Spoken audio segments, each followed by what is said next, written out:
د یو سړي څلور ښځې وې او په دغه څلورو ښځو کې درې ښځې دوکه‌بازې وې. دغه سړي سره به یې دوکه کوله او اولنۍ ښځه یې وفاداره وه چې هغې ورسره وفا کوله، خو دغه سړي چې هغه ښځې ته هېڅ عزت نه ورکوو. دغه درې ښځې چې خوشحاله ساتلې او مینه محبت به یې ورسره کوو، چکرو له به یې بوت، خو هغه اولنۍ ښځه چې ورسره وفاداره وه په هغې باندې به یې هېڅ پروا نه ساتله او نظر انداز کوله به یې. ټیم تېرېدو سره دغه سړی ډېر زیات بیمار شو، په کټ باندې پرېوتلو او ده دغه سوچ کولو چې زه خو اوس مړ کېږم او ما نه به دغه څلور ښځې پاتې کېږي. دا مشوره یې د ځان سره وکړله چې ځان سره یوه ښځه خو جوړه کړم او د دې دنیا نه لاړ شو. په دې کې څلورمې ښځې ته اواز وکړو چې زه مړ کېږم، که زما دا خواهش دی چې ته خو هم راسره د دې دنیا نه لاړ شي او مړه شي. په دې کې هغه څلورمې ښځې ترې مخ واړو او د دغه خبرې نه انکار وکړو چې زه ولې تا سره لاړ شم. بیا یې درېیمې ته وویل، هغې هم انکار وکړو.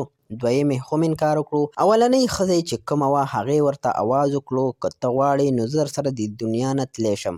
په دغه ټیم کې دا سړی ډېر زیات غمجن شو او دغه اولنۍ ښځې ته یې وویل چې زما محبت ته وې، خو زه دوکه شوم په دې دنیا کې چې دغه دریو ښځو له ما ستا نه ډېره مینه ورکړله او اوس زما دغه حال دی. په دغه خبرو کې دا سړی د دې دنیا نه لاړلې. کتونکو دا واقعه د هر سړي د ژوند عکاسي کوي.